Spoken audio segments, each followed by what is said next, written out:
Kepada sidang jemaat yang dikasihi Tuhan, sebelum kita masuk dalam ibadah raya pada hari Minggu Raya ini, saya mengucapkan selamat sore, Shalom, sejahtera Tuhan kiranya tetap dilimpahkan kepada kita semua.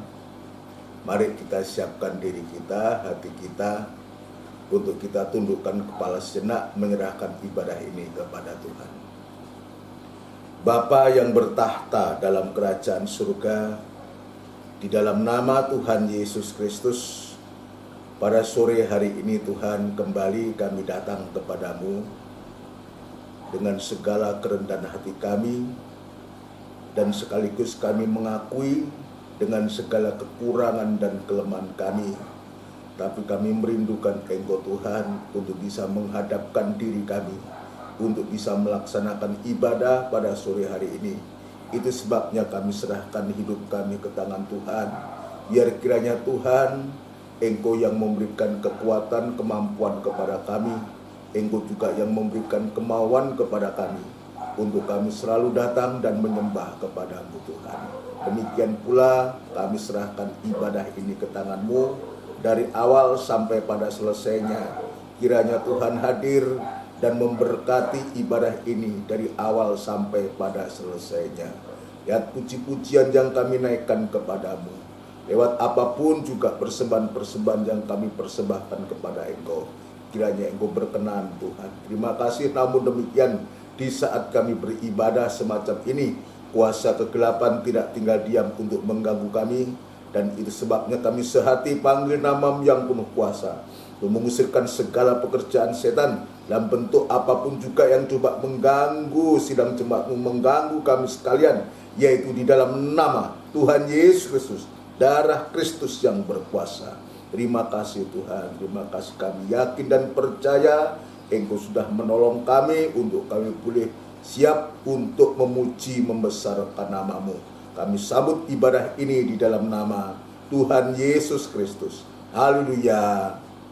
Amin. Puji Tuhan, saudara sekalian, mari kita menyiapkan hati kita untuk kita bisa mempersembahkan pujian kepada Tuhan. Sebelum kita masuk dalam firman Tuhan, kita akan lakukan pujian dari buku NR 336, Menikmati Kasih. 336, Menikmati Kasih.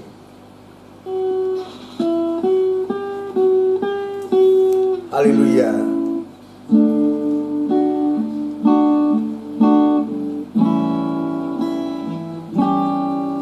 Saat indah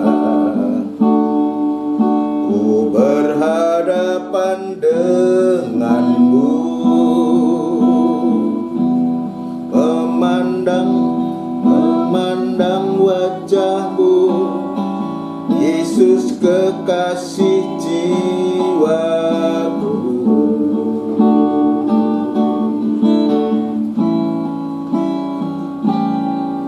Bawa daku erat dalam pelukanmu,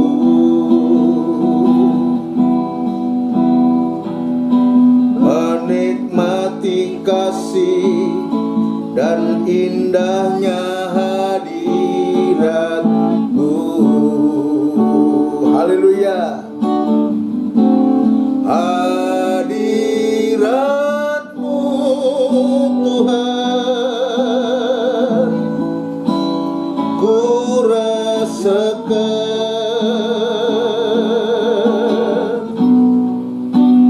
kekudusan-Mu Bapa, penuhiku.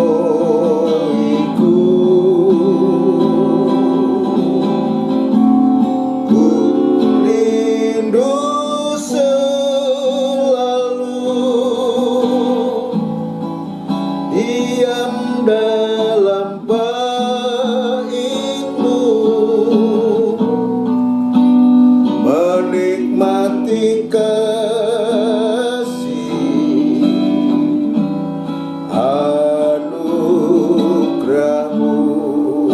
Haleluya. Saat indah ku berhadapan denganmu,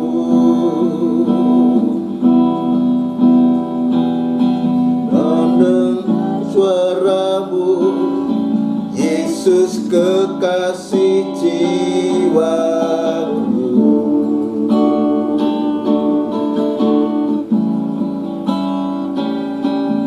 Bawa daku erat dalam pelukanmu,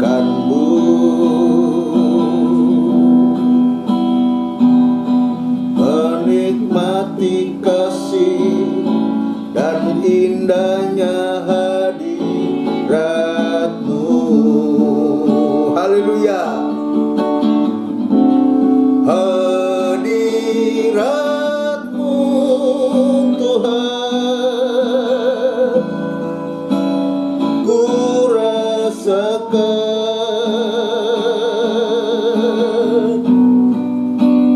kekudusanmu Bapa penuhiku.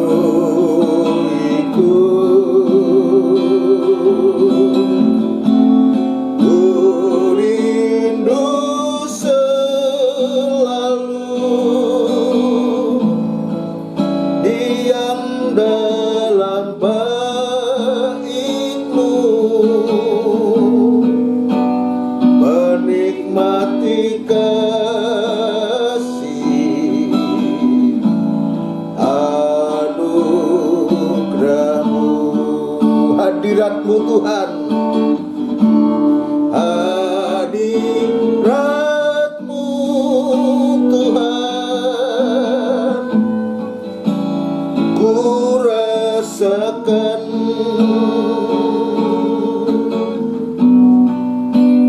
kekudusanmu Bapa penuhiku. Ku rindu selalu diam dalam baitmu, menikmati kasih anugerahmu.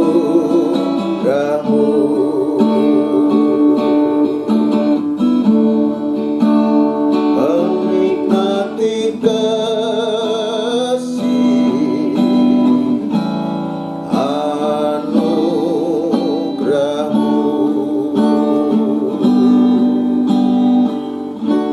Puji Tuhan, saudara sekalian, biarlah lewat ibadah ini kita bisa menghadapkan diri kepada Tuhan untuk bisa memandang wajah-Nya, bisa mendengar firman-Nya, dan inilah kerinduan kita semua. Mari kita akan mempersiapkan diri kita, mempersiapkan hati kita untuk kita masuk firman Tuhan. Kita akan melakukan pujian dari buku NR 326, Yesus memberiku kemenangan. Puji Tuhan.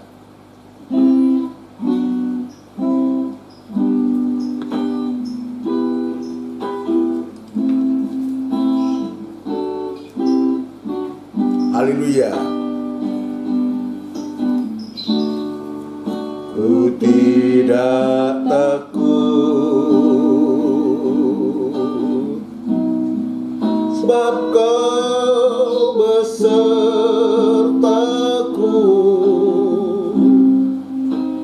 Ku tidak bimbang, sebab Engkau Allahku.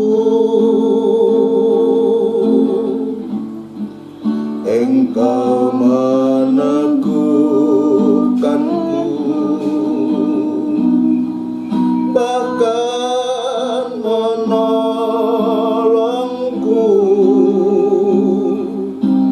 Kau batu karangku,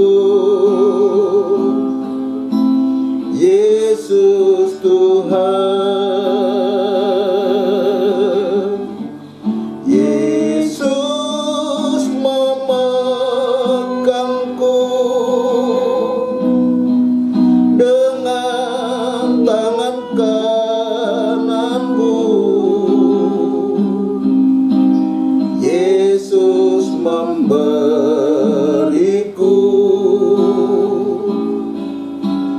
kemenangan. Yesus memegangku dengan tangan kananmu. Yesus memberiku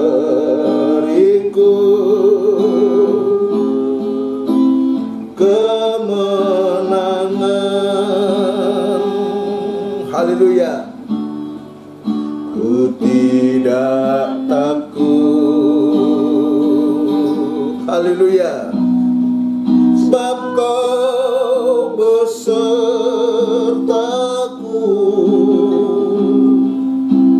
Ku tidak bimbang, sebab Engkau Allahku. Engkau meneguhkanku, bahkan menolongku. Kau batu karangku, Yesus Tuhan. Yesus memegangku. Yesus memegangku dengan tangan kananmu, dengan tangan kananmu. Yesus memberiku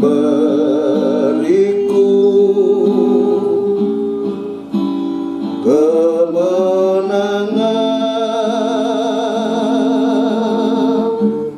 Yesus memegangku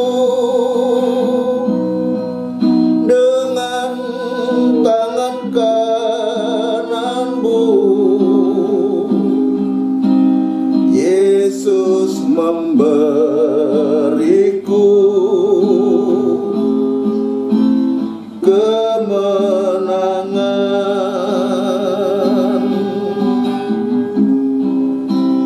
Yesus memberiku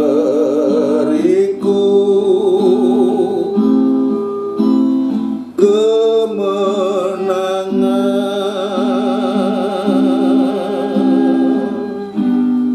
Kita bersama tundukkan kepala. Kita akan menghadap Tuhan untuk kita bisa mendengarkan firman-Nya.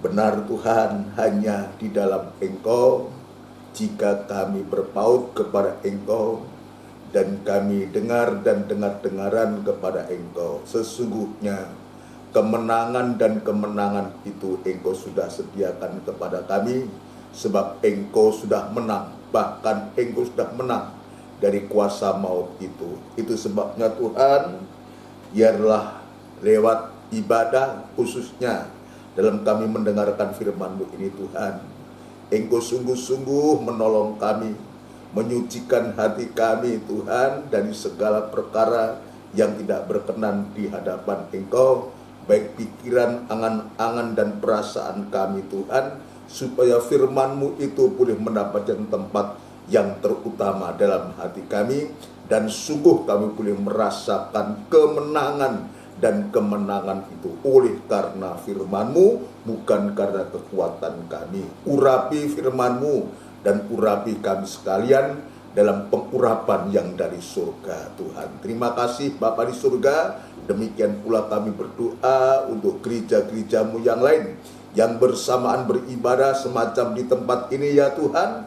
kiranya Engkau juga memberkati, memakai para hamba-hambamu, para gembala-gembala dimanapun mereka bertugas, dan tugas pelayanan penggembalaan yang Tuhan percayakan kepadanya. Urapan yang sama Engkau nyatakan kepada hamba-hambamu bersama sidang jemaat-Mu Tuhan.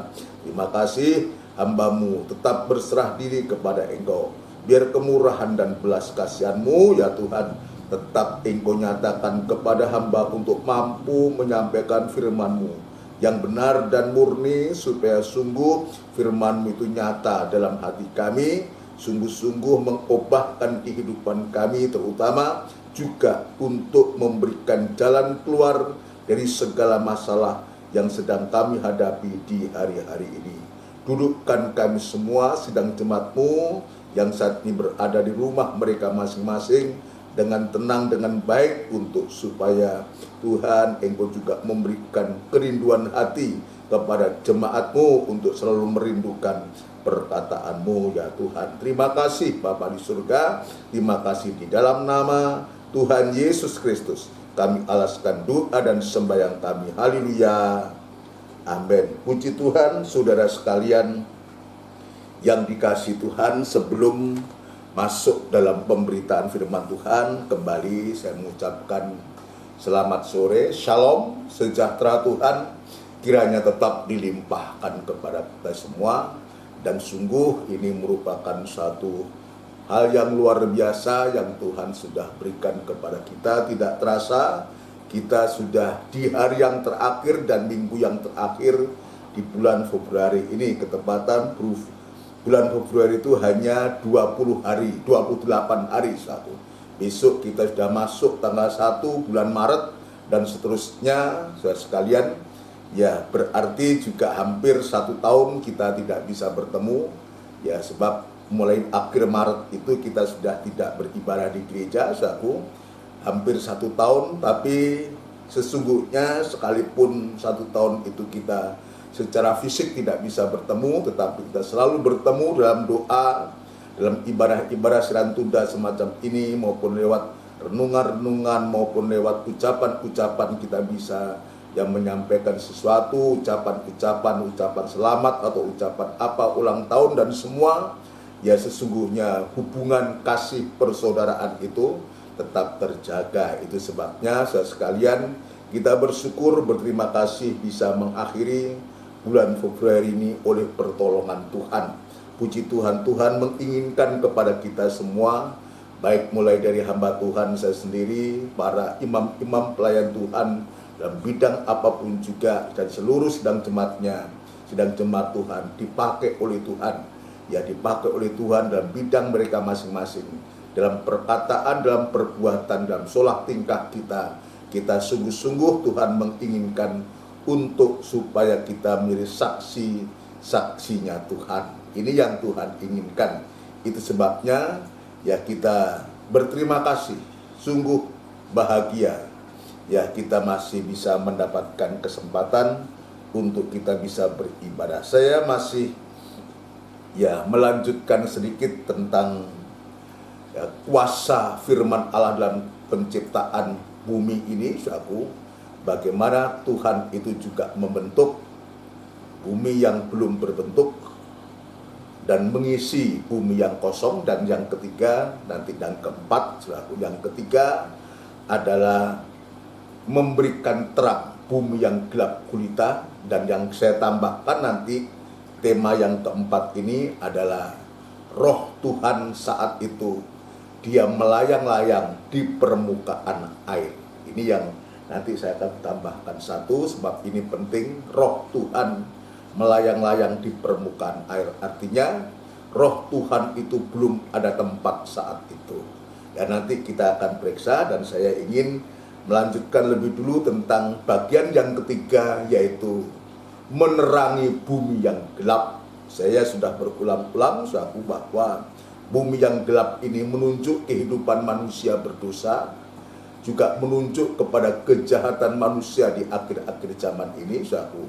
Dan Tuhan sesungguhnya dengan Tuhan menerangi bumi ini untuk menjadikan bumi ini ya bisa menjadi terang benderang dan bisa Ya, siapapun juga bisa nyaman karena tinggal di bumi yang terang. Demikian juga suatu Tuhan menghendaki untuk supaya setiap manusia itu tidak terus tinggal dalam kegelapan, tetapi sebaliknya untuk supaya semua manusia itu boleh mendapatkan terang dari kasih-Nya Allah.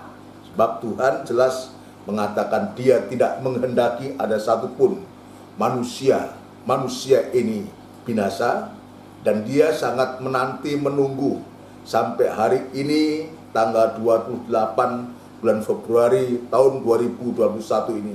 Tuhan masih menunggu, masih memberikan kesempatan siapapun juga untuk supaya setiap kehidupan itu beroleh selamat, beroleh terang yang sedang datang itu ke dalam dunia. Terang itu ada hidup, ya, dan hidup itu ada Kristus sendiri yang memberikan kehidupan kepada kita yang sesungguhnya harusnya sudah mati, tapi Dia sudah menghidupkan kita kembali oleh kasih dan kemurahan Tuhan. Dan Tuhan menginginkan ya ketika Dia tampil sebagai terang dunia. Dan ibadah doa atau PA kemarin saya menunjukkan ketika Dia tampil sebagai terang dunia, akulah terang dunia, maka Tuhan juga memberikan kesempatan. Ini kita lihat tadi awal tujuan terang itu kepada manusia untuk supaya manusia itu boleh mendapatkan terang. Dan sekarang dalam Injil Yohanes pasal 8 ayat 12 mengatakan, akulah terang dunia, barang siapa mengikut aku. Jadi kalimat mengikut aku itu artinya Dia sedang memberikan kesempatan. Ya, Dia sedang memberikan kesempatan. Ya, barang siapa itu siapa saja. Ya, memberikan kesempatan kepada siapapun juga. Ya, barang siapa mengikut aku. Ya, kalau kita mau mengikut, waktu kesempatan itu diberikan. Kesempatan pertama itu diberikan kepada kita dan kita menerima kesempatan itu. Artinya kita mengikut Dia, mengiring Dia, saudara sekalian. Ya, maka Tuhan juga lanjutkan, hanya tidak cukup hanya mengatakan mengikut aku. Kalau kita mengikut Dia, konsekuensinya Ia tidak akan berjalan dalam kegelapan. Sebab ketika terang itu datang, mestinya gelap itu pergi, kegelapan itu pergi, maka terang itu yang ada. Ya, tidak akan berjalan dalam kegelapan. Jadi kalau kita mengikut terang, artinya kita tidak lagi mengikut kegelapan. Jalan kegelapan itu kita tinggalkan. Ya, tipu-tipu dan semua tidak benar, tidak jujur, dusta, dan semua banyak hal ketidakbenaran. Ya, kegelapan, perbuatan kegelapan itu. Kemarin saya menunjukkan diwujudkan dalam perbuatan daging. Jadi perbuatan kegelapan itu diwujudkan dalam perbuatan daging. Dalam Galatia pasal 5 ayat 19 kemarin kita sudah membaca.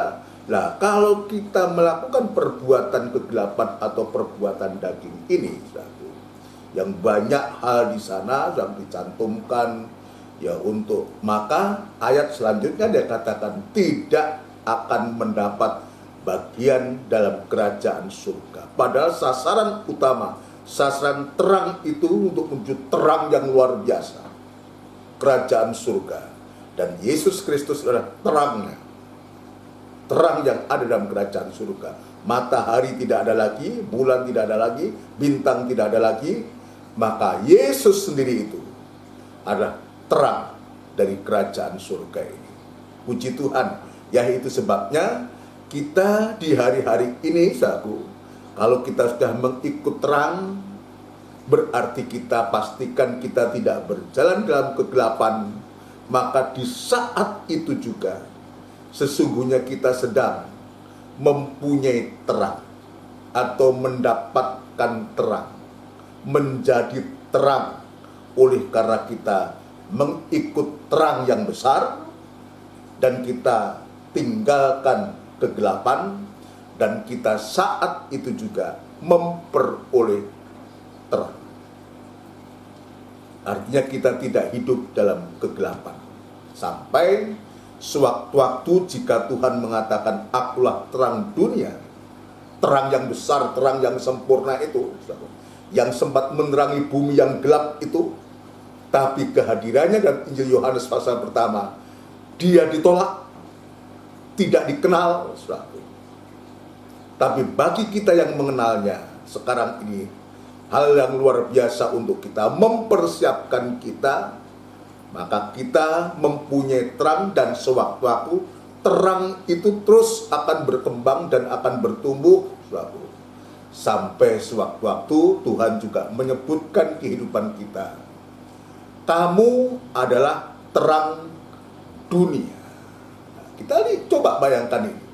Dari mengikut terang, tinggalkan kegelapan. Sewaktu-waktu kalau kita tekuni ini, terang firman Tuhan ini, jadi terang pribadi Tuhan dan wujud firman Tuhan sekarang ini, kita tekuni firman dan urapan Roh Kudus ini, dalam kasih-Nya ini, saudara. Kalau kita tekuni, saudara, maka sewaktu-waktu penyebutan kamu adalah terang dunia ini sungguh-sungguh akan berlaku atas kehidupan kita. Berlaku atas kehidupan kita. Ya. Jadi penyebutan dalam Injil Matius pasal yang kelima ayat yang ke-14, kamu adalah terang dunia, maka nanti akan diwujudkan, ya, diwujudkan untuk gereja di akhir zaman ini, gereja sempurna itu dalam Wahyu pasal 12 ayat yang pertama. Nanti saudara, akan diwujudkan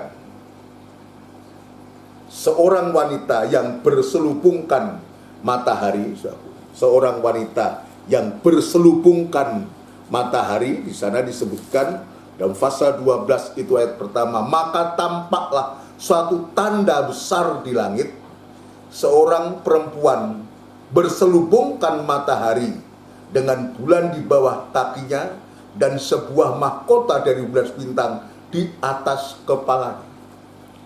Ini diwujudkan dalam diri seorang wanita ini. Siapa seorang wanita ini? Itulah gereja Tuhan. Kemarin saya menyebutkan siapa gereja Tuhan itu. Orang-orang yang beriman, orang-orang yang percaya, orang-orang yang sudah bertobat. Jadi orang yang percaya itu adalah orang yang sudah bertobat, sudah tinggalkan kegelapan, tidak berjalan dalam kegelapan, dan juga orang-orang yang sudah lahir baru, sudah diubah oleh Tuhan. Saudara sekalian, kehidupan-kehidupan yang dipenuhkan dengan Roh Kudus. Saudara sekalian, kehidupan-kehidupan yang betul-betul dalam perjalanan hidupnya itu betul-betul digembalakan sampai tergembala, terpelihara oleh Tuhan, oleh firman Tuhan. Saudara sekalian, nah itu sebabnya biar kita di hari-hari ini sungguh-sungguh memperhatikan kesempatan-kesempatan ini, kesempatan-kesempatan ibadah semacam ini.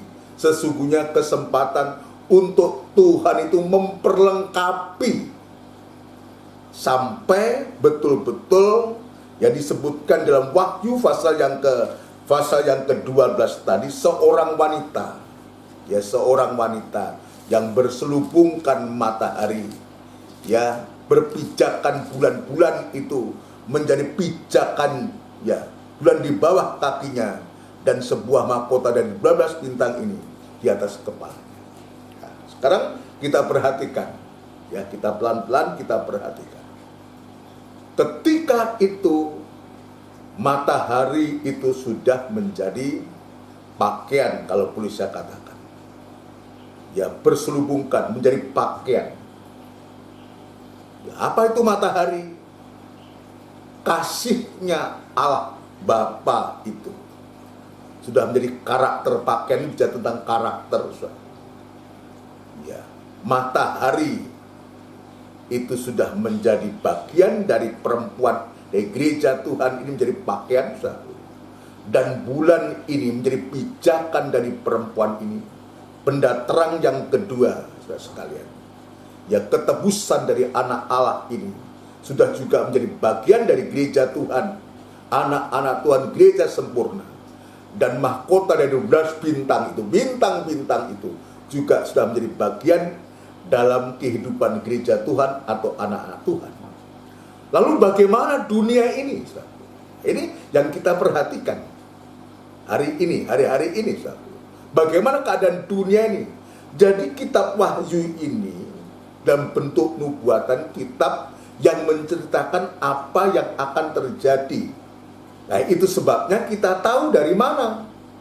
Dari firman Tuhan ini, dari kitab Wahyu ini yang menceritakan ya apa yang akan terjadi. Musa ya dia menceritakan apa yang sudah terjadi. Bayangkan ya, dari Adam dan Hawa sampai Musa itu 2500 tahun, dari Adam sampai Hawa. Dari Adam sampai Abraham 2000 tahun, dari Abraham sampai Musa kurang lebih 500 tahun. Tapi Tuhan yang memakai Musa untuk menulis apa yang sudah jauh. Tetapi Tuhan juga memakai Rasul Yohanes ini, ya, untuk menuliskan apa-apa yang sedang terjadi dan akan terjadi, khususnya kitab Wahyu. Kitab Wahyu itu, ya, Musa ya menuliskan kitab Kejadian, Keluaran, Imamat, Bilangan, dan Ulangan, ya, dalam Perjanjian Lama. Rasul Yohanes juga menuliskan 5 kitab. Injil Yohanes menceritakan perjalanan Yesus, menampilkan pribadi Yesus, menceritakan dia sebagai anak Allah. Dan 1, 2, 3 Yohanes, suratan dari Yohanes, Rasul Yohanes. Dan yang terakhir, yang kelima, kitab Wahyu, khususnya kitab yang menceritakan apa yang akan terjadi. Nah, sekarang saya kembali kepada topik kita. Dari mana kita tahu, saudara, bahwa sewaktu-waktu dunia itu akan mengalami kegelapan? Dari firman Tuhan. Wahyu pasal 12 ini jelas mengatakan 3 benda terang ini sudah menjadi bagian dari perempuan ini. Matahari sudah menjadi pakaian, berselubungkan matahari, bulan menjadi pijakannya, dan bintang-bintang itu sudah menjadi mahkota. Jadi betul-betul wanita ini dikelilingi dengan 3 benda terang ini. Kasih Allah Bapa di dalam wujud matahari, ketebusan dari anak Allah itu bulan, dan karunia dari Allah Roh Kudus ini akan melekat pada perempuan ini. Jadi betul-betul di saat itu nanti gereja Tuhan itu tampil sebagai terang dunia. Terang yang sempurna, seperti Yesus itu adalah terang dunia. Sepadan, sempurna, seperti dia sempurna. Terang, seperti dia terang sempurna. Saudara sekalian, tadi saya mengatakan, lalu dunia bagaimana? Dunia ini, dalam Injil Matius, dalam Injil Matius kita akan membaca Matius pasal 24, saudara. Ya. Injil Matius pasal 24, saudara. Kita akan membaca, ya, ini terjadi sebelum kedatangan Tuhan yang kedua kali. Ya.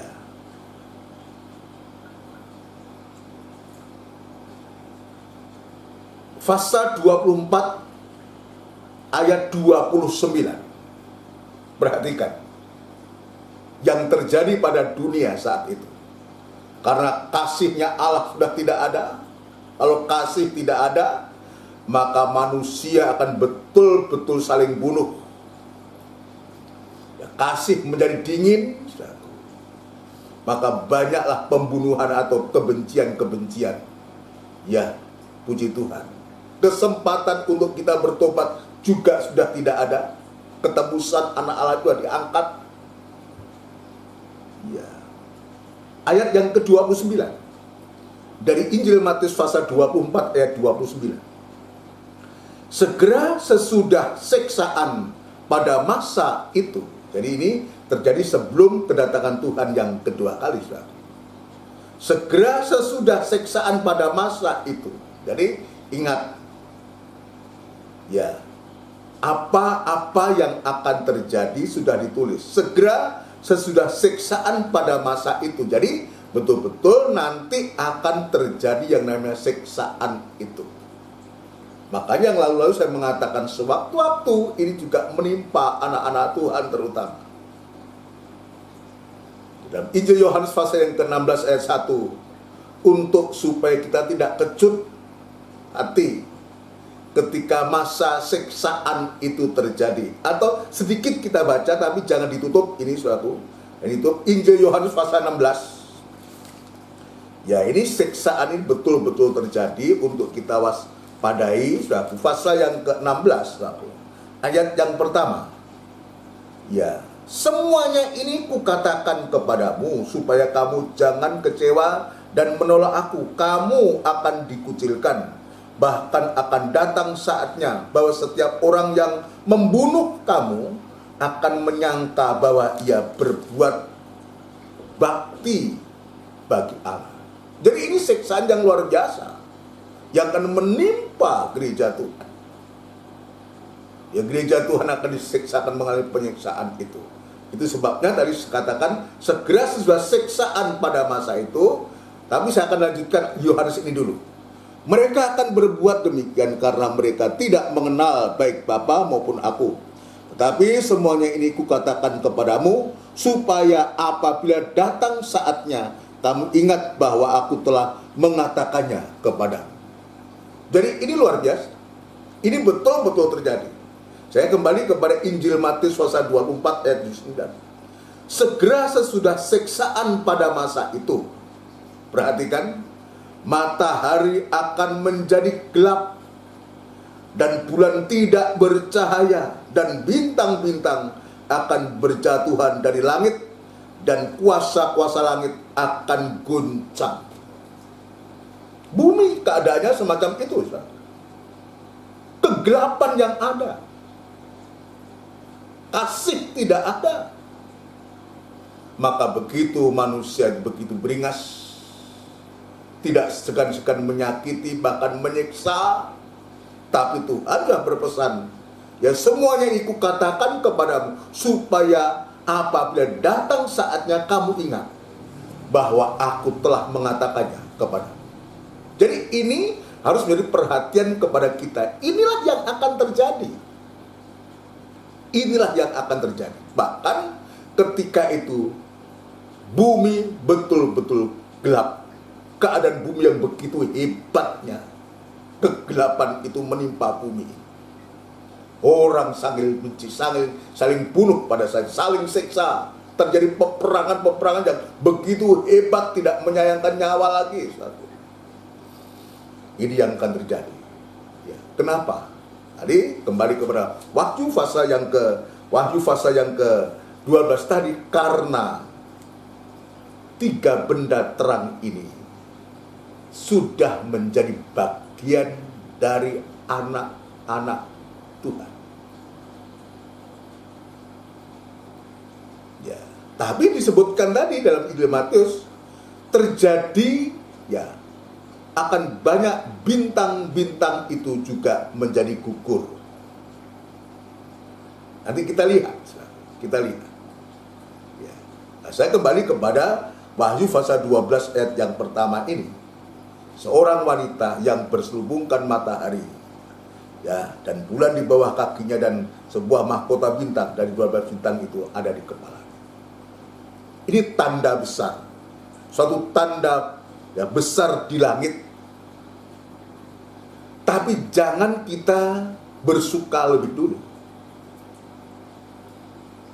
Sebab di saat itu pun juga masih ada tantangan. Ya, di satu sisi ada tanda besar di langit, maka di langit yang lain juga ada tanda. Ini perhatikan ayat yang ketiga. Dari Wahyu pasal 12 ayat yang ketiga. Ya, ayat 2 itu keadaan dari perempuan ini, ia sedang mengandung dan dalam keluhan dan penderitaannya hendak melahirkan, ia berteriak kesakitan. Dalam pergumulan dia hendak mengandung dan hendak melahirkan. Dia mengalami satu pergumulan. Tapi di pihak lain ayat yang ketiga, maka tampaklah suatu tanda yang lain di langit. Ini perhatikan, tanda lain di langit. Jadi di langit ada seorang wanita yang berhubungan matahari, tapi di langit yang lain, saudara.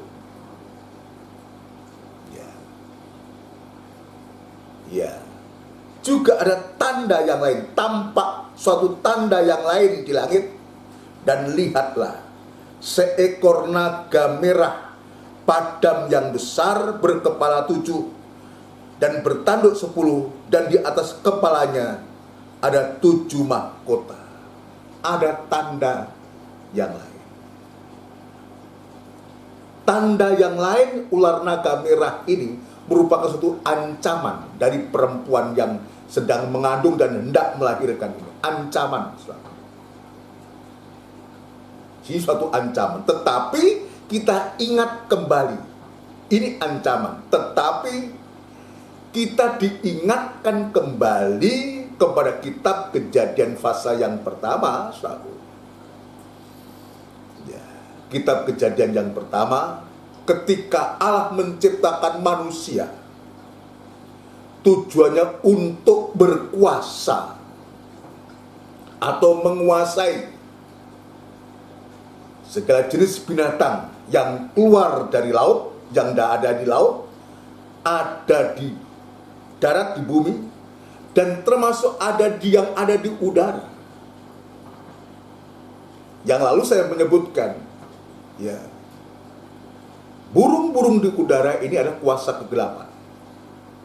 Roh-roh, ya, kegelapan atau demon-demon.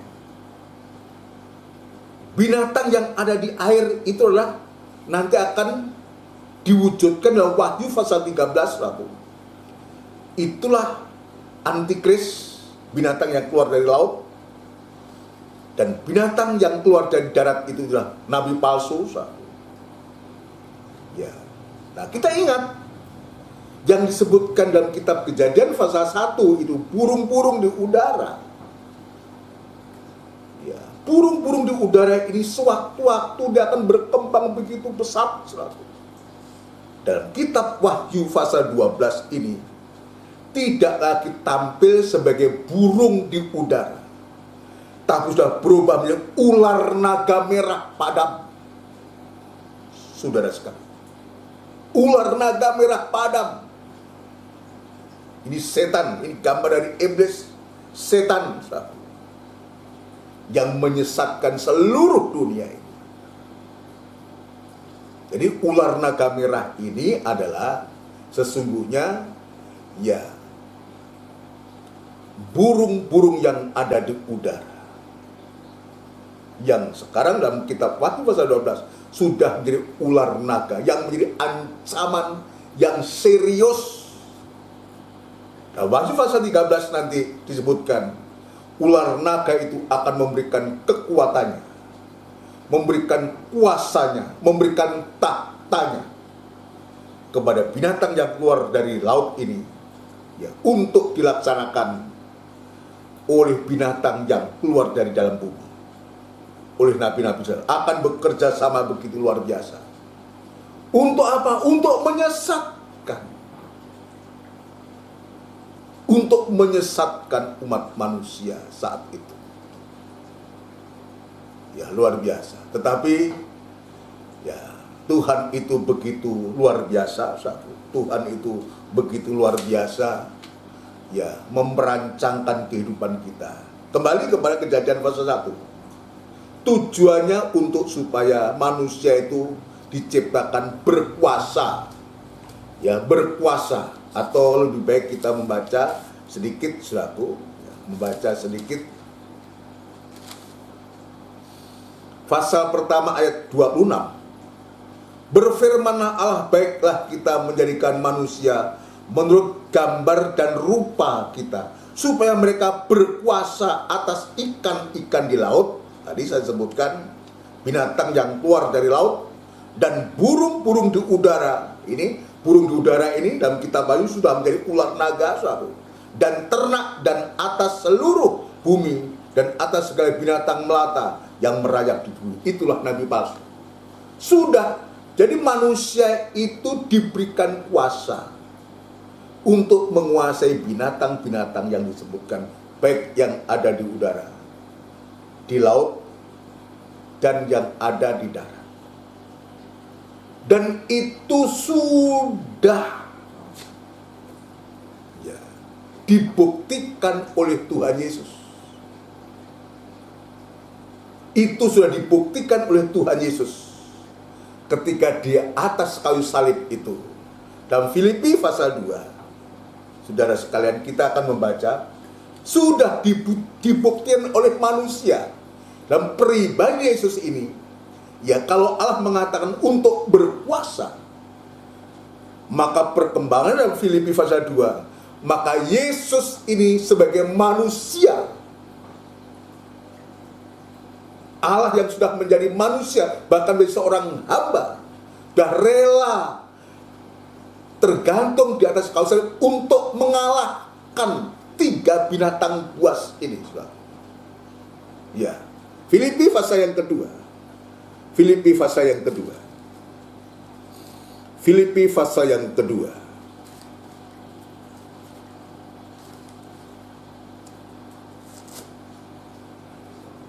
Filipi pasal 2, nanti sudah bisa membaca ayat yang pertama dan seterusnya. Sekarang kita baca ayat yang ke-9, ya, untuk menyingkat waktu. Atau ayat 8, ya. Dan dalam keadaan sebagai manusia, jadi betul-betul saat ini Yesus tampil sebagai manusia, dan dalam keadaan sebagai manusia, ia telah merendahkan dirinya dan taat sampai mati, bahkan sampai mati di kayu salib. Itulah sebabnya, perhatikan ayat 9, itulah sebabnya Allah sangat meninggikan dia dan mengaruniakan kepadanya nama di atas segala nama, supaya dalam nama Yesus bertekuk lutut segala yang ada di langit. Perhatikan, burung-burung di udara yang sudah menjadi ular naga itu, ya, yang ada di langit dan yang ada di atas bumi, itulah nabi palsu, dan yang ada di bawah bumi, itulah antikris, saudaraku. Dan segala lidah mengaku Yesus Kristus adalah Tuhan, bagi kemuliaan Allah Bapa. Tuhan sudah kalahkan di atas kayu salib, saudara. Sesungguhnya. Tapi dalam Wahyu pasal 12 ini, kembali ular naga merah padam ini mengganggu gereja sempurna ini. Mengganggu gereja sempurna. Ada 4 hal. Ya. Ada 4 hal, ya, menjadi ancaman dari gereja ini. Ya. Ada 4 hal yang harus kita ketahui yang akan dilakukan oleh ular naga merah ini terhadap perempuan ini. Dalam Wahyu pasal 12 ini, perempuan kepada gereja Tuhan ini yang mau, ya, dia lakukan itu. Yaitu ayat yang ketiga, saudara. Ayat yang ketiga, ya, ayat yang ketiga.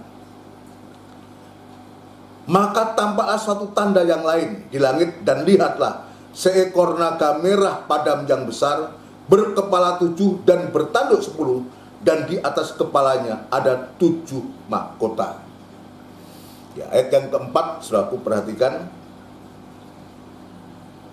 Ekornya menyeret sepertiga dari bintang-bintang di langit, dan melemparkannya di atas bumi. Jadi tanda yang lain ini, saudara. Ya, tadi dalam Matius pasal yang ke-24 ayat 29, bintang-bintang itu gugur. Kenapa gugur? Maka jawabannya dalam ayat yang keempat Wahyu pasal 12 ini, dan ekornya menyeret sepertiga dari bintang-bintang di langit dan melemparkannya di atas bumi. Bintang-bintang gugur. Sepertiga dari bintang-bintang di atas langit dan melemparkannya ke atas bumi. Akhirnya gugur, sepertiga bintang ini gugur.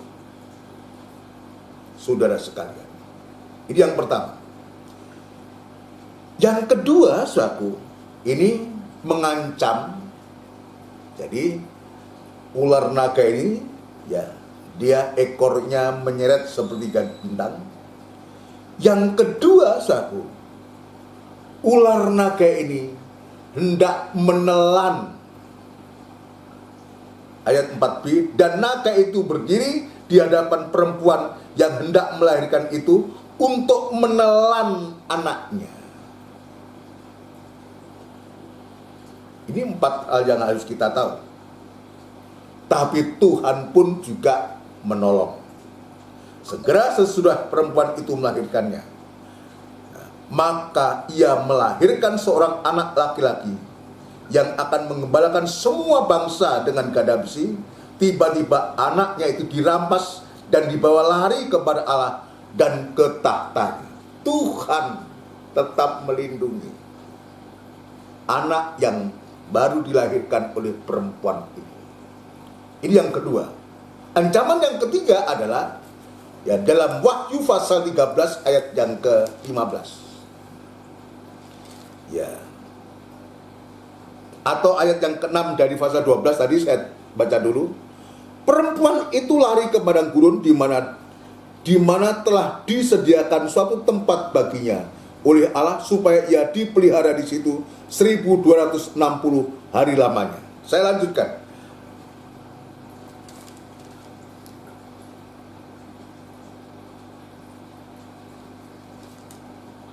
Ayat yang ke-13, ayat yang ke-13, dan ketika naga itu sadar bahwa ia telah dilemparkan ke atas bumi, ia memburu perempuan yang melahirkan anak laki-laki itu. Kepada perempuan itu diberikan kedua sayap dari burung nasar yang besar, supaya ia terbang ke tempatnya di padang gurun, di mana ia dipelihara jauh dari tempat ular itu selama 1 masa dan 2 masa dan setengah masa. Ini sama dengan 1260 hari lamanya, atau 42 bulan atau 3,5 tahun masa aniaya antikris itu. Ya, di satu sisi ketika ular naga hendak merebut anak laki-laki itu, maka perempuan dia melarikan diri dan disediakan tempat yang jauh dari mata ular itu. Tetapi, saudaraku, kita lihat, ini yang ketiga, ancaman yang ketiga ini, saudaraku. Ya. Ketika dia gagal merebut anak itu, dia tetap memburu perempuan ini, saudaraku. Tetap memburu perempuan ini. Coba ayat yang ke-15 dari ayat 12 tadi. Lalu ular itu menyemburkan dari mulutnya air sebesar sungai ke arah perempuan itu, supaya ia dihanyutkan sungai itu. Ini ancaman yang ketiga. Ular itu menyemburkan dari mulutnya air sebesar sungai untuk supaya hanyut dan tenggelam. Maka laki-laki Allah itu tidak membiarkan perempuan itu. Dia sedang melarikan diri ke padang belantara, jauh dari mata ular. Dia hendak menghanyutkan itu dengan semburan air yang besar sebesar sungai itu. Maka Tuhan juga menolong perempuan itu dan selamat. dengan cara Tuhan itu membuka bumi. Ya, coba dilanjutkan ayat 16. Tetapi bumi datang menolong perempuan itu. Ia membuka mulutnya dan menelan sungai yang disemburkan naga itu dari mulutnya. Jadi tertolong. Semburan air sebesar sungai ditelan oleh bumi. Tuhan membuka mulut bumi itu untuk menelan semua air dan selamat. Dan sekarang dalam amarahnya yang besar itu, ular naga merah ini, padam ini, tidak berhenti dengan amarahnya kepada perempuan ini. Ayat 17, yang keempat ini, ancaman yang keempat. Maka marahlah naga itu kepada perempuan itu, lalu pergi memerangi keturunannya yang lain, yang menuruti hukum-hukum Allah, dan memiliki kesaksian Yesus. Dan ia tinggal berdiri di pantai laut, dan seterusnya. Ini luar biasa. Di hari-hari ini biar kita belajar. Kita belajar ini hanya kita bisa capai hanya lewat ibadah yang Tuhan sediakan kepada kita untuk kita bisa mengerti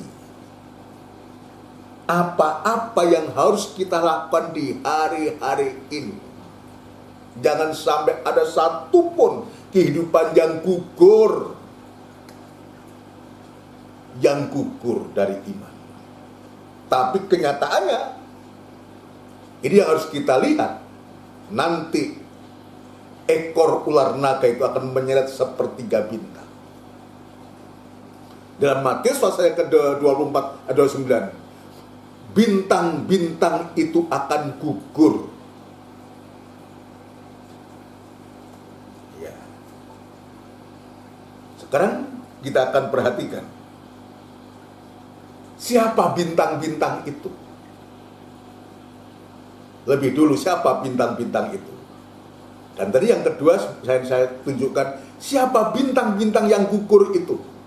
Sekarang saya yang pertama dulu. Siapa bintang-bintang itu? Saudara sekalian, bintang-bintang ini adalah anak-anak Tuhan sesungguhnya. Anak-anak Abraham. Janji Tuhan kepada Abraham ketika dia pertama dipanggil Tuhan untuk diperintahkan Tuhan dari tanah leluhurnya ke tanah Kanaan suatu. Maka janji Tuhan kepada Ibrahim, nanti keturunan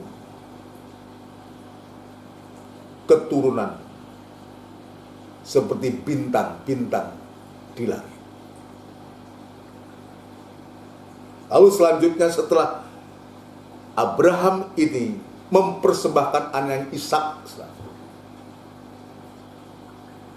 ya, atau kita baca ya, lebih baik kita baca ya, ayat-ayat ini supaya kita tahu siapa bintang-bintang itu. Saya akan tunjukkan lebih dulu.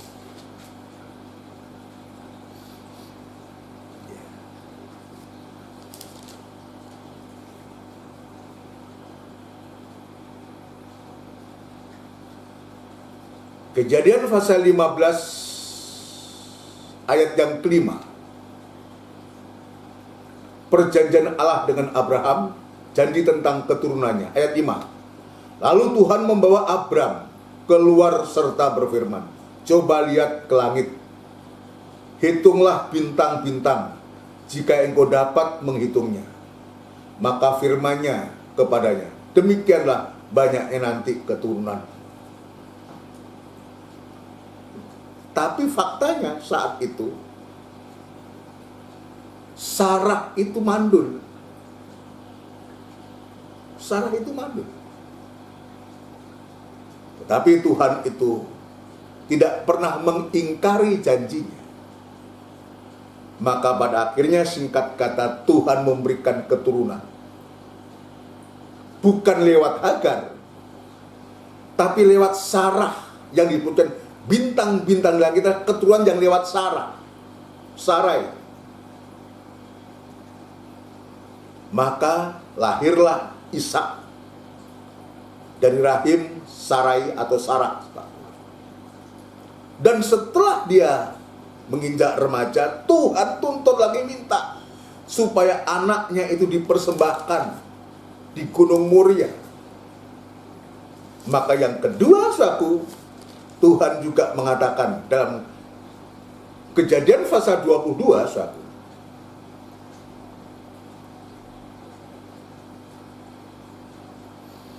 ayat 15, perhatikan.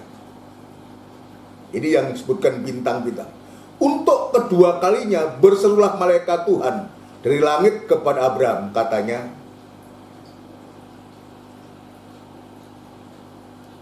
aku bersumpah demi diriku sendiri, demikianlah firman Tuhan, karena engkau telah berbuat demikian. Dan dia taat ketika Tuhan minta anaknya Ishak itu dipersembahkan. Ya. Karena engkau telah berbuat demikian, dan engkau tidak segan-segan untuk menyerahkan anakmu yang tunggal kepadaku, maka aku akan memberkati engkau berlimpah-limpah dan membuat keturunanmu sangat banyak seperti bintang-bintang di langit dan seperti pasir di tepi laut, dan keturunanmu itu akan menduduki kota-kota musuh. Maka bintang-bintang ini sesungguhnya kehidupan anak-anak Abraham. Anak-anak Abraham yang diberikan kuasa menduduki kota-kotamu akan berkuasa, diberikan kuasa. Ini dalam perjanjian lama. Maka dalam perjanjian baru, ya, untuk kita lebih mengerti, ya, Galatia pasal yang ketiga ayat 13 mulai, dengan Yesus tergantung di kayu salib menjadi kutuk buat kita, maka dijelaskan di sana untuk supaya berkat Abraham itu, ya, coba Galatia pasal yang ketiga. Galatia pasal yang ketiga, ya. Galatia pasal yang ketiga. Kita akan membaca ayat yang ke-13 dan 14. Kristus telah menebus kita dari kutuk hukum Taurat dengan jalan menjadi kutuk karena kita. Sebab ada tertulis, terkutuklah orang yang digantung pada kayu salib. Yesus Kristus telah membuat ini supaya, ini perhatikan, supaya di dalam Dia berkat Abraham sampai kepada bangsa-bangsa lain, itulah bangsa kafir, sehingga oleh iman kita menerima roh yang telah dijanjikan itu. Jadi saya menggarisbawahi bahwa bintang-bintang itu adalah sebetulnya orang-orang yang diberkati Tuhan, anak-anak Tuhan. Oleh karena percaya khususnya kita di bangsa kafir, maka oleh kematian Yesus itu, maka berkat Abraham itu juga mengalir sampai kita. Jadi kita ini bintang-bintang yang sewaktu-waktu betul-betul nanti kita diberikan kekuasaan, kuasa apa? Untuk kita bisa masuk dalam kerajaan surga. Ya, bahkan dijadikan terang seperti terang adanya. Lalu yang kedua saya ingin tunjukkan, tadi bintang-bintang ini adalah anak-anak Abraham. Dari pihak kita, khususnya dari bangsa kafir, anak-anak Abraham, oleh karena kita percaya kepada Tuhan. Saudara sekalian. Lalu yang kedua, bintang. Siapa bintang-bintang yang gugur ini? Gugur yang disebabkan oleh karena ular naga itu menyeret sepertiga bintang, dan bintang itu gugur, jatuh. Kehidupan juga. Kehidupan yang menyebutkan anak Tuhan atau orang-orang Kristen, tetapi dia tidak tekun, dia tidak setia. Dia menjadi Kristen, dia sudah diselamatkan, tapi tidak mau mengerjakan keselamatan. Inilah yang disebutkan gugur itu. Jatuh, gugur dari iman. Saudara sekalian. Ya, saya akan tunjukkan ini. Saya ulangi, siapa ya bintang-bintang yang gugur ini? Adalah kehidupan-kehidupan yang tidak mau mengerjakan keselamatan dengan takut dan gentar. Artinya, setelah dia selamat, dia tidak mau beribadah, tidak mau mengerjakan hal yang baik, tidak mau melayani Tuhan. Ini bintang-bintang yang jatuh. Atau boleh saya katakan bintang yang tidak pada orbit yang sebetulnya. Bintang yang mau cari jalannya sendiri, dia mau jalan sendiri, tidak mengikuti, tidak mengerjakan keselamatan dengan takut dan gentar. Coba kita baca ayat yang terakhir, saudaraku, Filipi pasal yang kedua. Ya, ini bintang-bintang yang jatuh ini. Tapi di satu sisi Tuhan menyebutkan ini kepada kita, khususnya kepada kita.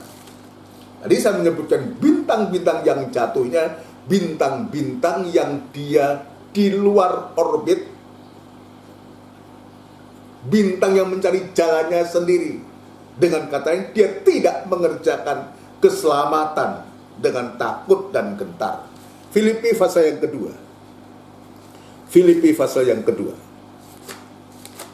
Filipi pasal yang kedua, ayat yang ke-12, perhatikan. Ya, perhatikan ayat 12. Hei saudara-saudaraku yang kekasih, kamu senantiasa taat. Ini yang Tuhan temukan lewat Paulus kepada jemaat Filipi. Kamu senantiasa taat.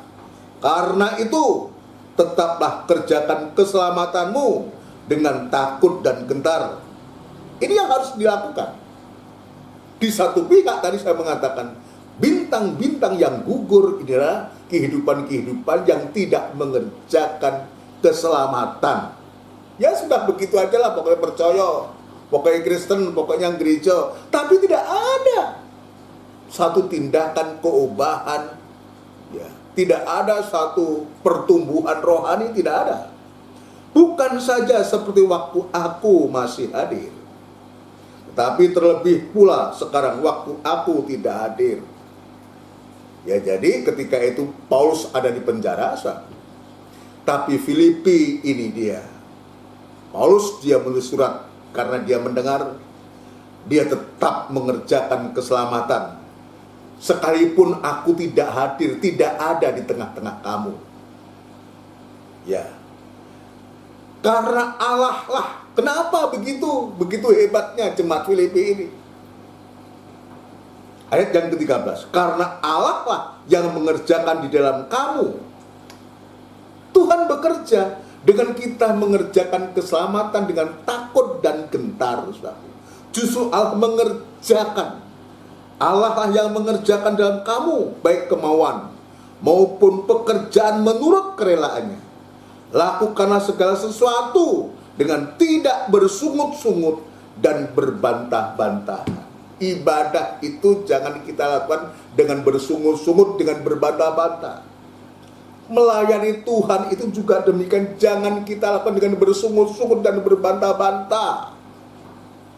Kita buktikan bahwa kita ada kehidupan-kehidupan, bintang-bintang yang ada pada orbit yang benar. Bintang-bintang yang melakukan keselamatan, mengerjakan keselamatan dengan takut dan gentar.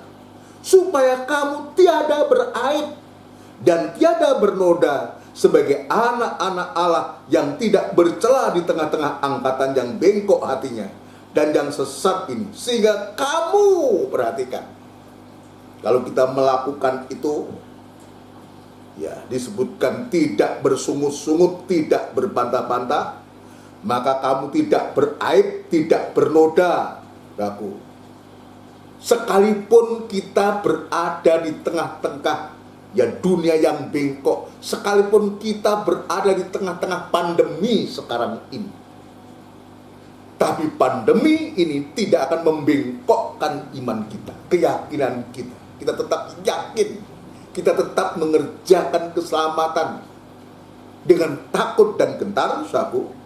Terus sehingga kamu bercahaya di antara mereka seperti bintang-bintang di dunia. Ini bintang yang ada pada orbit yang benar. Bintang-bintang yang jatuh adalah bintang-bintang yang tidak mau tetap berada pada orbit yang benar. Dia mencari jalannya sendiri. Dan tidak heran dia jatuh. Apalagi ular naga merah ini sudah menunggu. Dan ternyata betul Wahyu pasal 12 ayat yang ketiga, ayat yang keempat, ekornya sepertiga bintang. Bayangkan sepertiga itu banyak sekali. Sepertiga bintang. Seperti ya dunia ini ada laut dan darat. Sepertiga isi dunia ini darat, 2/3 laut. Nah kalau kita lihat dunia ini kan luas, luar biasa. Sepertiga bintang itu. Jadi seret dengan ekornya ular naga merah dan jatuh. Nah itu sebabnya kepada kita boleh belajar di sini, mulai dari saya belajar diingatkan oleh ayat ini untuk supaya kita sebagai bintang-bintang, anak-anak terang, kehidupan yang menjadi bagian, mendapat bagian waris dari Abraham ini. Kita belajar berada pada orbit yang benar, tetap takut dan gentar, tetap mengerjakan keselamatan. Supaya apa? Supaya bercahaya di antara mereka seperti bintang-bintang di dunia, sambil berpegang pada firman kehidupan. Ini yang saya katakan, orbit yang benar itu artinya kita tetap berpegang pada firman kehidupan, pada jalur firman Tuhan, menjadi kehidupan anak Tuhan, bintang yang takut dan gentar. Dengan kata lain, kehidupan-kehidupan yang bersandar, yang berharap sepenuh kepada Tuhan. Berpegang kepada firman Tuhan. Agar aku dapat bermegah pada hari Kristus, bahwa aku tidak percuma berlomba dan tidak percuma bersusah-susah dan seterusnya. Berpegang pada firman kehidupan.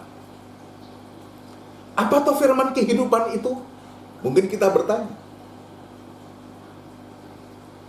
Firman kehidupan atau firman hidup itu adalah firman yang kita dengar, yang kita lihat. Artinya kehidupan yang setia beribadah. Firman yang didengar ketika pendeta atau gembala menyampaikan, dilihat, dan dia bisa merasakan itu firman Allah. Dan kita praktekkan dalam kehidupan kita sehari-hari. Itulah yang Tuhan tunjukkan. Sambil berpegang pada firman kehidupan. Artinya, kehidupan yang betul-betul ada pengalaman dengan firman Allah. Yang didengar, yang dilihat, yang dilakukan. Seperti apa yang Tuhan tunjukkan kepada Rasul Yohanes di Pulau Patmos. Apa yang kau lihat, apa yang kau dengar, tuliskan itu dan kirimkan kepada 7 sedang jemaat di Asia Kecil. Artinya ibadah itu atau firman Tuhan itu sudah menjadi pengalaman hidup.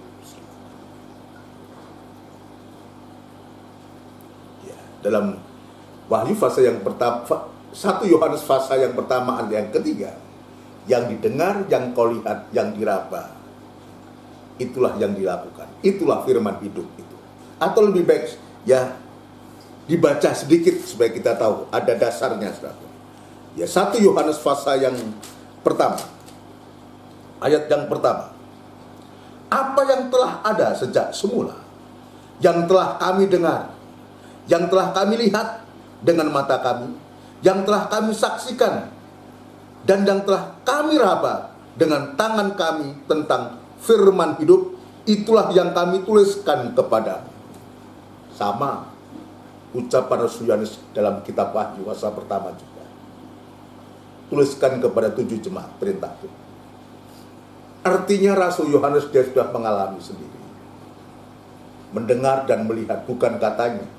Bukan katanya pendeta, bukan katanya gembala siapa, tapi kita sendiri bisa membaca, bisa mendengar. Dan kita bisa mengalami sendiri. Kenapa begitu pentingnya ini, saudara? Firman hidup ini yang menghidupi kita. Firman hidup yang menghidupi kita. Sebab firman itulah kekuatan Allah untuk kita bisa pegang, untuk kita bisa harapkan. Di hari-hari ini yang kita bisa harapkan hanya firman, hanya Tuhan. Apa yang kita bisa harapkan di dunia ini sekarang ini, di hari-hari ini, saudara?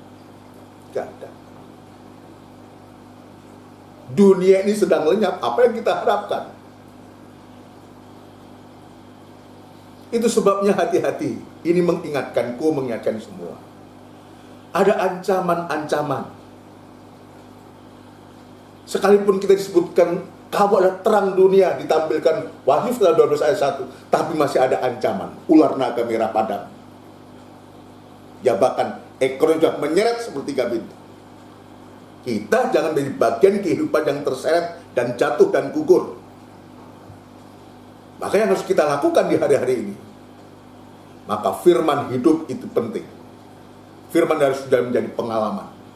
Mengerjakan keselamatan dengan takut dan gentar. Tadi saya mengatakan, kenapa demikian? Sebab firman itu, Injil itu, atau firman kekuatan Allah. Ayat yang terakhir, Roma pasal yang pertama. Untuk di sana kita bisa berpegang, kita bisa berharap sepenuh kepada Tuhan. Ya, ketika kita dunia yang nggak bisa diharapkan. Roma pasal pertama ayat yang ke-6. Sebab aku mempunyai keyakinan yang kokoh dalam Injil. Itu firman. Jadi isi Injil adalah firman. Sebab aku mempunyai keyakinan yang kokoh dalam Injil. Karena Injil adalah kekuatan Allah yang menyelamatkan setiap orang yang percaya. Pertama-tama orang Yahudi, tetapi juga orang Yunani. Sebab di dalamnya nyata kebenaran Allah. Ya, jadi firman itu kebenaran. Ya, di dalamnya nyata kebenaran Allah yang bertolak dari iman dan memimpin kepada iman. Seperti ada tertulis, orang benar akan hidup oleh iman. Ini pada akhirnya kita tidak bergantung dan tidak tergantung kepada siapapun juga, apalagi dunia ini. Ini ujungnya. Inilah siapa mereka ini. Orang yang benar akan hidup oleh iman ini. Ini adalah bintang-bintang. Inilah orang-orang yang mengerjakan keselamatan. Inilah orang-orang yang ada pengalaman di dalam firman Allah. Pengharapannya hanya kepada Tuhan semesta. Ini mengoreksiku, mengoreksi kita semua. Untuk di hari-hari ini kita hanya bisa berharap, bersandar hanya kepada Dia saja. Jadi kita meminta kepada Tuhan untuk supaya kita menjadi bintang-bintang yang ada tepat pada orbit yang benar. Firman yang kita dengar, yang kita terima, menjadi pengalaman hidup. Keselamatan yang kita terima, kita tetap mengerjakan keselamatan dengan takut dan gentar. Sehingga kita tetap bercahaya seperti bintang-bintang yang ada di langit. Bintang-bintang. Sampai sewaktu-waktu betul-betul kita dipermuliakan bersama Tuhan. Mari kita akan akhiri ibadah kita. Biar doa kita kepada Tuhan. Tuhan, ajarkan aku di hari-hari ini hanya berharap kepada Tuhan. Berharap kepada Dia saja. Ketika dunia sedang lenyap, ketika yang lain tidak bisa diharapkan, biar pengharapan kita hanya tertuju kepada Dia. Kita lakukan pujian dari buku NR Saku nomor 203. NR 203, Ajarku Berharap. NR 203, Ajarku Berharap.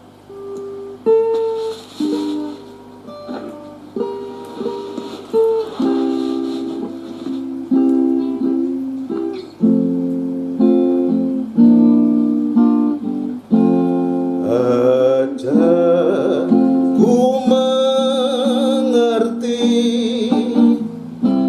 segala rencanamu, ajarku berserah hanya padamu. Haleluya. Bimbinglah jalanku dalam terang firman-Mu, ajarku berharap hanya padamu. Haleluya. Bapakku, haleluya, segala rancangan-Mu, Tuhanku, heran perbuatan-Mu, Engkau sanggup mengadakan segala yang ku perlukan menurut kehendak-Mu, terjadilah. Haleluya. Ajarku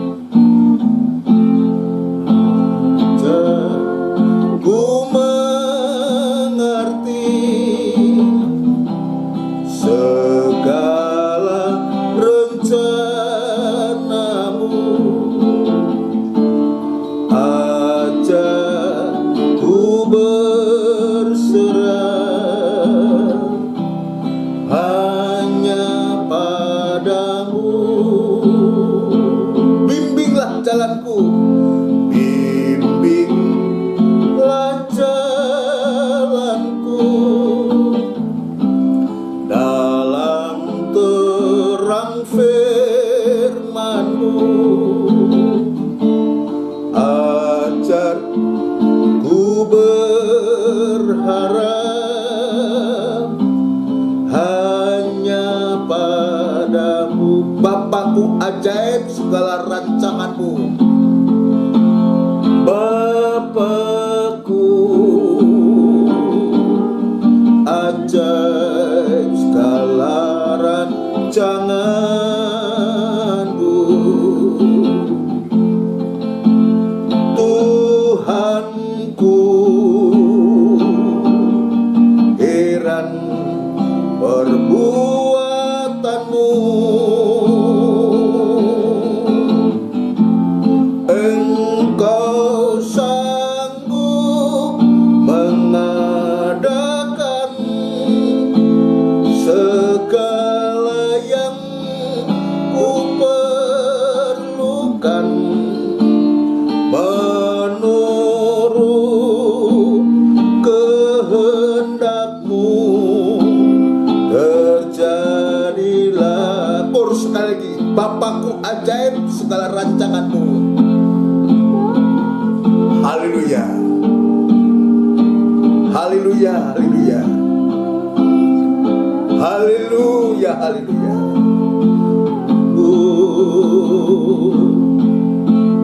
Tuhanku, heran perbuatan firman-Mu. Haleluya, haleluya. Engkau sanggup mengadakan segala yang kuperlukan menurut kehendak-Mu.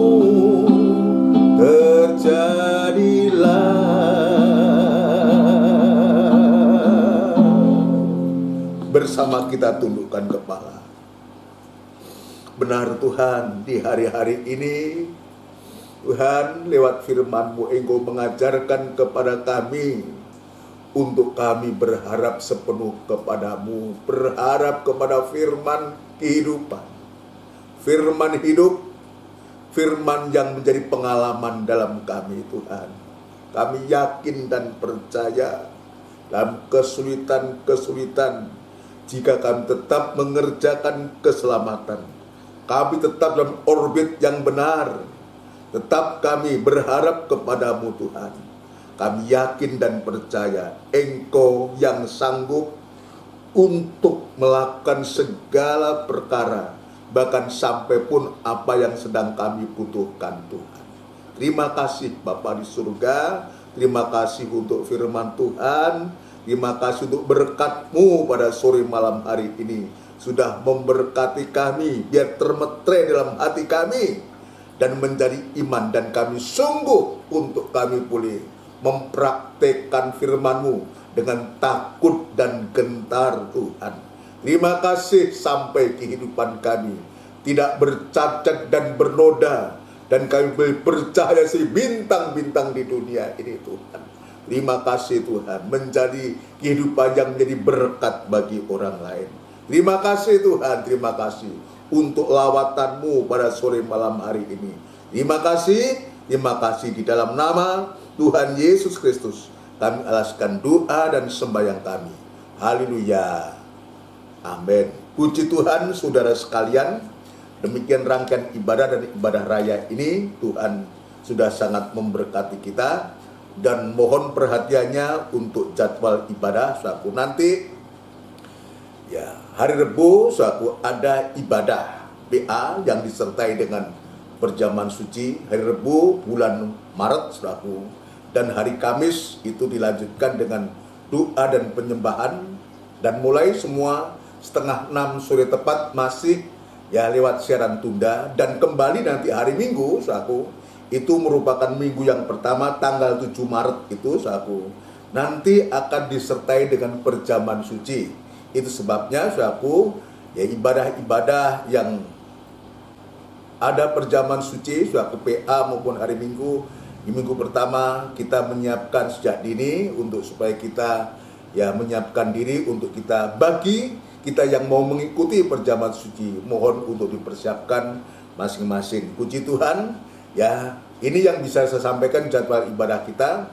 Dan yang kedua, suatu kita tetap saling mendoakan satu dengan yang lain, sekalipun secara fisik kita belum bisa bertemu tatap muka dalam ibadah, tapi biarlah kita selalu bertemu dalam doa-doa dan ucapan-ucapan lewat WA atau lewat apa yang kita bisa lakukan. Kasih persaudaraan ini biar tetap bertumbuh, sekalipun kita dipisahkan oleh jarak satu, tetapi kasih itu yang dari Allah itu akan bertumbuh untuk menolong kita, untuk supaya kita bisa mengasihi Allah dan mengasihi sesama kita. Tetap kita ikuti protokol kesehatan, jangan lupa 3M, ya kita memakai masker, jaga jarak aman, juga cuci tangan untuk menyelamatkan diri kita maupun orang lain. Ya, puji Tuhan. Ya sekali lagi, ya kiranya doa-doa kita ini ya kita nyatakan kepada Tuhan, terutama ya untuk firman Tuhan, untuk kebutuhan rohani kita. Ya, puji Tuhan. Nanti kita akan berdoa untuk kita semua, untuk bangsa dan negara kita. Kita akan berdoa. Kita tundukkan kepala, kita akhiri ibadah. Tidak putus-putusnya kami mengucapkan syukur dan terima kasih Tuhan untuk berkat-Mu, khususnya pada ibadah raya ini. Begitu Engkau melimpahkan berkat-Mu Namun demikian Tuhan, biar Roh Kudus-Mu akan melanjutkan untuk kami bisa mengerti apa yang menjadi kehendak-Mu. Terima kasih Tuhan, terima kasih. Kami saat ini berdoa untuk seluruh sidang jemaat-Mu, mulai dari anak-anak sampai yang paling sepuh sekalipun, yang berada di rumah-rumah maupun di tempat pekerjaan, dimanapun mereka bekerja. Ya Tuhan, kiranya Engkau juga di sana, Engkau memberkati semua. Tuhan, biarlah Tuhan lindungi, jaga, pelihara sidang jemaat-Mu semua, jauhkan dari segala sakit penyakit, terutama COVID-19 ini, supaya anak-anak bisa leluasa beribadah kepada Tuhan. Terima kasih Tuhan, yang lemah Tuhan kuatkan, yang sakit di rumah Tuhan jamah sembuhkan dan pulihkan kembali, yang masih dalam persoalan masalah nikah, rumah tangga, usaha pekerjaan, ibadah maupun tugas pelayanannya, Tuhan kami serahkan ke tangan-Mu, biar Tuhan juga memberikan jalan keluar untuk semuanya itu. Terima kasih Tuhan, terima kasih. Yang membutuhkan pekerjaan, Tuhan buka jalan. Yang sudah bekerja, ya Tuhan juga tolong, baik di kota, di luar pulau sekalipun, biar Tuhan juga jaga, pelihara, dan lindungi semua, memberkati semua. Terima kasih ibadah-ibadah yang Tuhan sediakan kepada kami. Ya Tuhan, Engkau menolong, membuka jalan, dan membuka rahasia firman-Mu Tuhan, untuk kebutuhan sidang jemaat-Mu semua. Terima kasih Tuhan, terima kasih bangsa dan negara kami, Republik Indonesia yang kami cintai. Ya Tuhan, yang saat ini sedang berjuang keras untuk memulihkan keadaan bangsa kami, baik ekonomi, sakit penyakit atau pandemi, keamanan, dan semua yang terkait dengan bangsa kami. Tuhan, Engkau kiranya memberkati dan memakai para pemimpin kami, Bapak Presiden dan seluruh jajarannya, Menteri, Tuhan juga pejabat tinggi negara di daerah maupun sampai di pusat maupun daerah, bahkan sampai di RT RW lingkungan kami pun, ya Tuhan, memberikan hikmat marifat yang dari surga untuk mampu melakukan tugas-tugas kenegaraan dengan baik.